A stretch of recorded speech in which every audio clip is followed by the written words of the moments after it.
My father spent my whole life humiliating me, until a DNA test revealed I was his only child. I grew up in a house where love wasn't divided equally, it was weaponized. My name is Daniel, I'm 27 now, and for as long as I can remember, my father treated me like an unwanted guest while putting my younger sister, Emily, on a pedestal. From the outside, we probably looked like a normal middle-class family, mom, dad, a son, and a daughter. But inside those walls, every day felt like a reminder that I wasn't enough. The golden child and the scapegoat. Emily is 2 years younger than me. Ever since we were kids, my dad showered her with affection. Birthdays were a perfect example. Emily would get expensive gifts, balloons, and a homemade cake decorated with her favorite cartoon characters. My birthdays? A shrug and maybe a gift card, if he remembered. If I got an A on a test, Dad would say, "Good. That's what you're supposed to do." If Emily brought home a B, he'd hug her and say, "That's still great, sweetheart. You tried your best." He praised everything about her, her looks, her laugh, even her messy drawings on the fridge. Meanwhile, he criticized everything about me, my posture, my voice, the way I chewed my food. "Why can't you be more like Emily?" became the soundtrack of my childhood. Small cuts that never healed. When I was 10, he came to one of my soccer games. I scored the winning goal and ran to him, heart pounding, hoping for approval. He patted my shoulder and said, "Not bad. But don't get cocky." That same week, Emily performed in a school play. She forgot half her lines. Dad brought her flowers and told everyone she was the star. I tried harder. I joined more clubs. I stayed late at school. Nothing worked. The more I chased his approval, the colder he became. By the time I was a teenager, I stopped trying. I focused on surviving until I could move out. But the damage was done. His words echoed in every decision I made. Even now, I fight the instinct to think I'm worthless. Mom's silence. My mom noticed. Of course she did. I'd catch her looking at me with a kind of helpless sadness when Dad was particularly cruel. But whenever I asked why he hated me, she'd say, "He loves you in his own way." Or worse, "Don't take it personally. Your father is just complicated." Her refusal to intervene hurt almost as much as his insults. I felt invisible. The distance grows. After high school, I left for college and barely looked back. Dad barely called, except for obligatory holiday greetings. Emily, meanwhile, stayed close. Dad paid for her tuition, bought her a car, and even helped her get her first apartment. When I got my first real job, I told him over the phone, hoping maybe this achievement would matter. His response: "Good for you. Emily just got promoted too, you should congratulate her." It was like he couldn't even let me have my own milestones. The DNA test that changed everything. The turning point came last year. Emily bought one of those at-home DNA kits as a fun Christmas activity. She convinced the whole family to participate. I didn't care much, but I spat into the tube and sent it in like everyone else. A few weeks later, chaos erupted. Emily called me in tears. Her results showed that Dad wasn't her biological father. Mine, on the other hand, showed a perfect 50% match with him. At first, I thought it had to be a mistake. But Dad's face when Mom confronted him told me everything. He went pale, then red, then silent. It turned out that when Emily was conceived, Mom had a brief affair during a rough patch in their marriage. Dad had always suspected I wasn't his, because I didn't look like him, but never doubted Emily. He built his entire worldview around that suspicion. All those years of cruelty. They were because he thought I was the product of betrayal. All those years of affection for Emily. Because he thought she was the true child. The apologies. The night the truth came out, Dad showed up at my apartment unannounced. For the first time in my life, he looked small. "I was wrong," he said, standing in my doorway like a stranger. "I thought you weren't mine. I treated you. God, Daniel, I treated you horribly. I can never undo that." I didn't know how to respond. I'd spent decades dreaming of an apology, but now that it was here, it felt hollow. He tried to explain how he noticed Emily's features didn't match his after she was born, but he ignored it because he loved her mother too much to question. How my darker hair and different eyes convinced him I was the affair baby. "I punished you for something you never did," he whispered. I wanted to scream. I wanted to punch him. Instead, I just stood there, numb. The switch. After that night, Dad transformed almost overnight. He started calling me every day. He sent me gifts, expensive ones. He asked about my work, my hobbies, my health. He even cried once on the phone, saying he was proud of me. It was everything I'd wanted as a kid, and it made me sick. Because while he was busy trying to make up for lost time with me, he began pulling away from Emily. The golden child became the outsider. Emily tried to brush it off at first, but I could hear the hurt in her voice when she told me he'd stopped returning her calls. She'd invite him to dinner, and he'd say he was too busy. The same man who once couldn't go a day without bragging about her now treated her like a distant relative. The confrontation. Last month, we all met for dinner, Mom, Dad, Emily, and me, for the first time since the revelation. It was awkward from the start. Dad kept trying to bond with me, asking about my childhood memories as if he could rewrite history. Emily sat in silence, stabbing her food. Finally, she snapped. "Do you even realize what you're doing?" she shouted. "You replaced me like I'm some broken toy. You think DNA is all that matters? I'm still your daughter." Dad flinched but said nothing. Mom started crying. I wanted to disappear. That night, Emily texted me, "Congratulations. You finally got what you wanted." It broke my heart. I never wanted this. I never wanted Dad's love if it came at her expense. Where we stand now. It's been 3 months since that dinner. Dad still calls me almost every day. Sometimes I pick up. Sometimes I don't.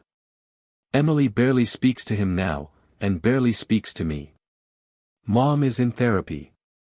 She says she regrets hiding the affair and wishes she'd told the truth years ago. As for me, I don't know how to feel. Part of me still aches for the boy who would have done anything to hear his father say, "I'm proud of you." Another part of me knows his sudden affection isn't love, it's guilt. And Emily?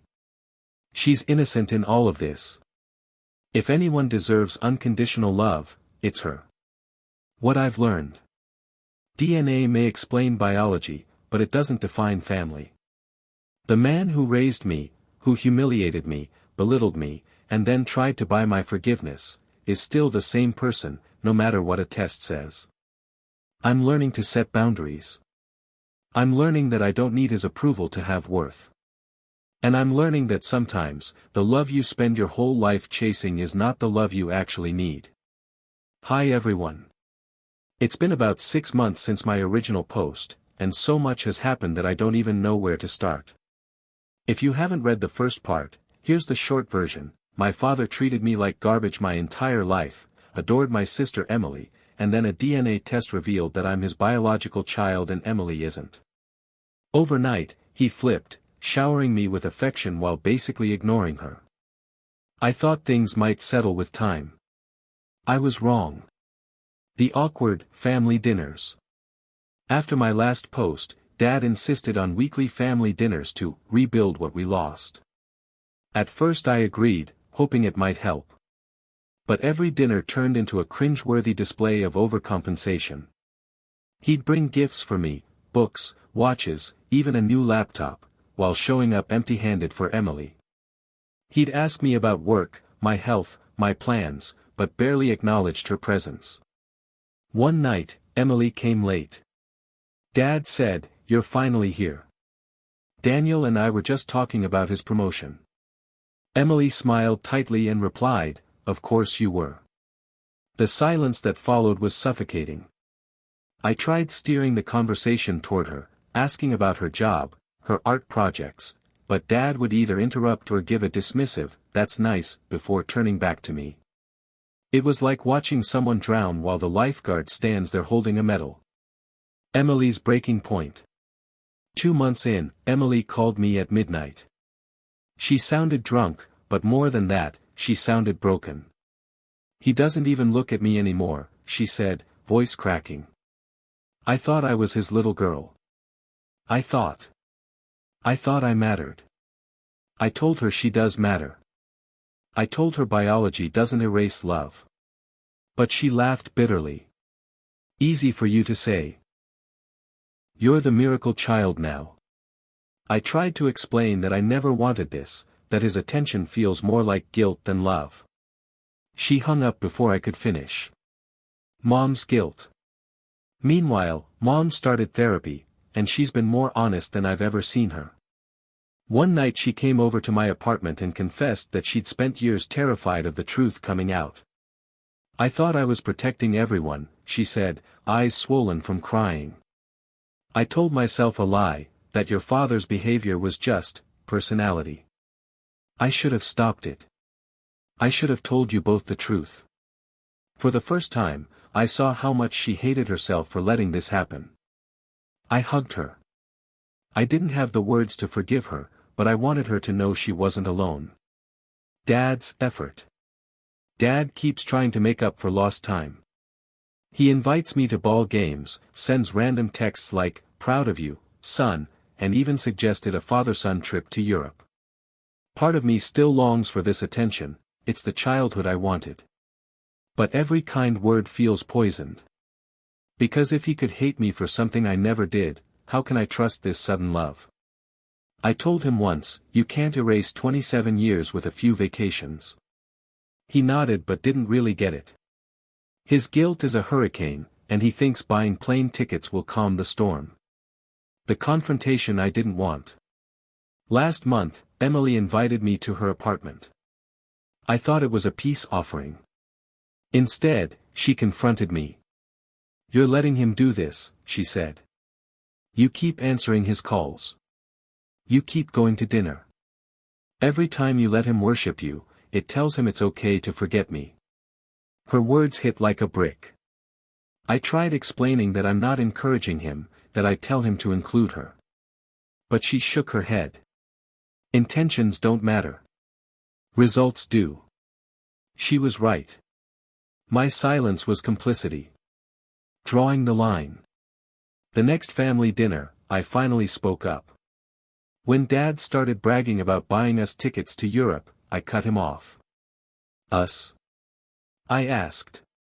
"Or just me?" He hesitated. "I thought maybe just the two of us, to bond." "No," I said. "If Emily's not invited, I'm not going." The table went dead silent. He looked genuinely confused, like he couldn't comprehend why I'd turned down a gift. Emily stared at me, eyes wide.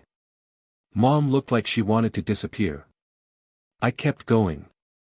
"Dad, you treated me like garbage for years because of a lie. Now you're treating Emily like garbage because of the truth. I won't be part of it." For the first time since the DNA results, I saw something flicker in his face, shame, maybe. He didn't argue. He just nodded and said, "Okay. I'll think about it."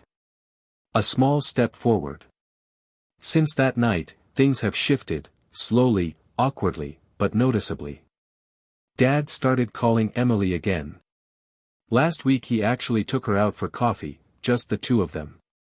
She texted me afterward, "It was weird. But, better. He's not magically fixed. He still slips. He still sends me gifts I don't want. But he's trying. For once, the effort isn't just aimed at me. My own healing. As for me, I've started therapy too.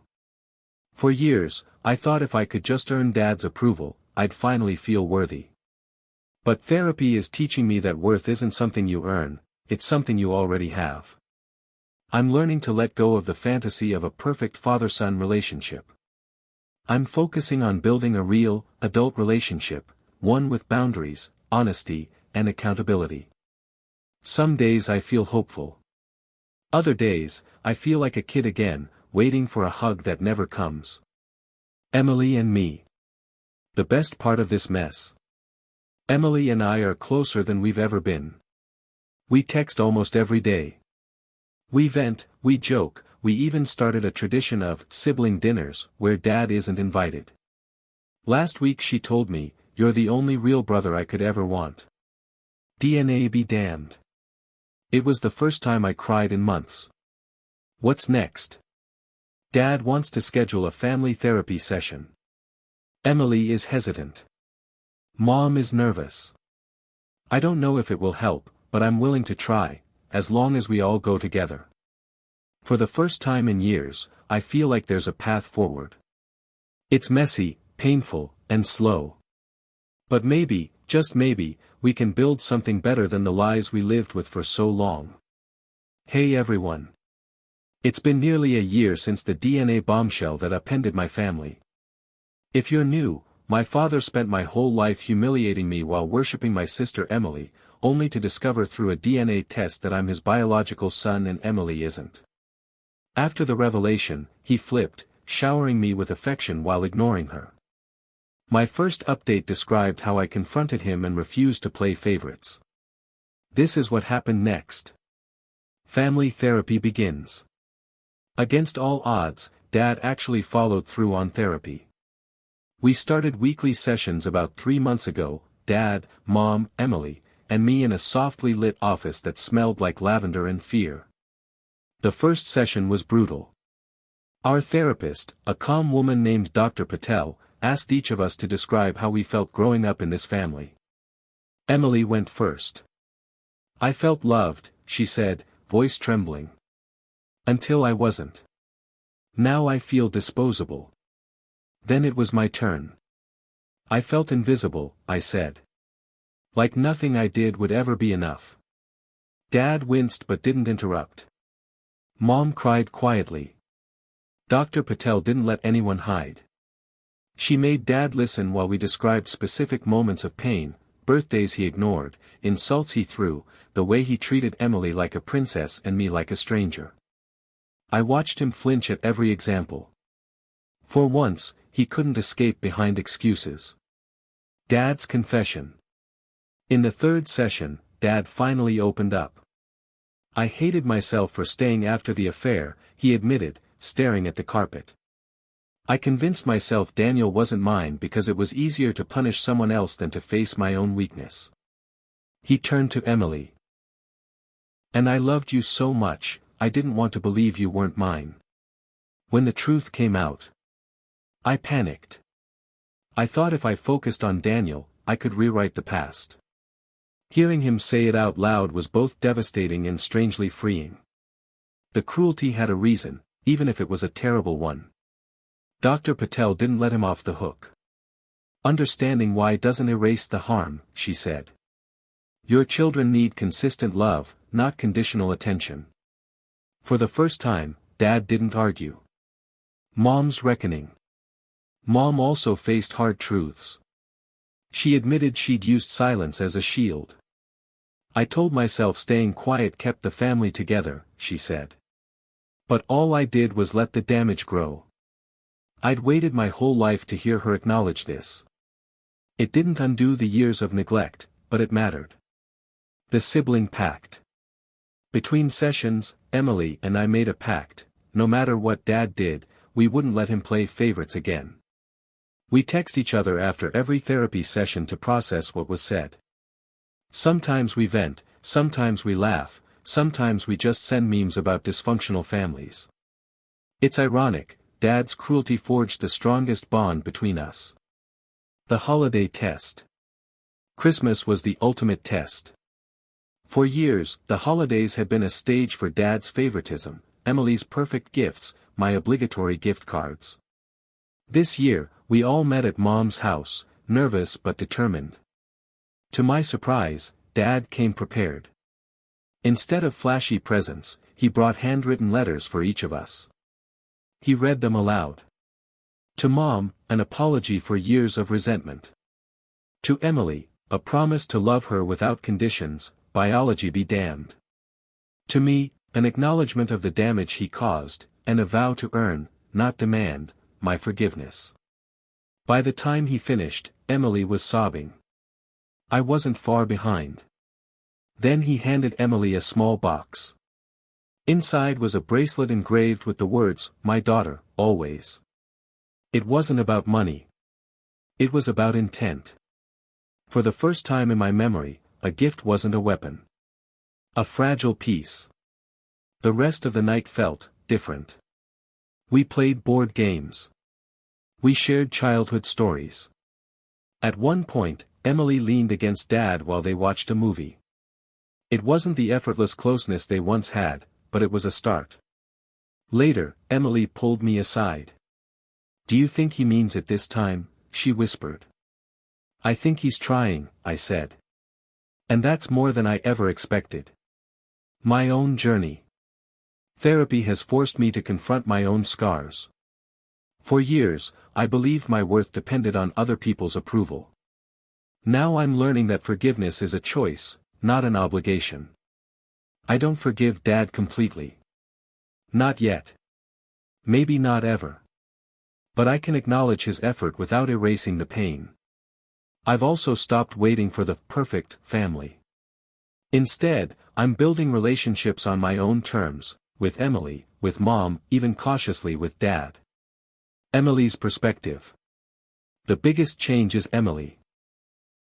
She started therapy on her own and recently told me she's considering reaching out to her biological father, whose identity Mom finally revealed in therapy. "I need to know where I come from," she said. "But you're still my brother." That's never changing. Those words meant everything. DNA started this mess, but it won't define us. Where we are now. It's not a fairy tale ending. Dad still struggles with guilt. Mom still wrestles with shame.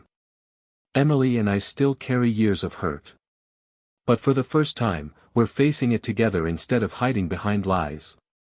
Last week, Dr. Patel asked what each of us wanted moving forward. Emily said, consistency. I said, respect. Mom said, honesty. Dad said, another chance. Time will tell if he earns it. But at least we're finally walking the same road. Final thoughts. If there's one thing I've learned, it's this. Family isn't defined by DNA or childhood roles. It's defined by the work you're willing to do to repair the damage, and the boundaries you set to protect yourself. For years, I was the scapegoat. Then I became the miracle son. Now, I'm just Daniel. And for the first time in my life, that's enough.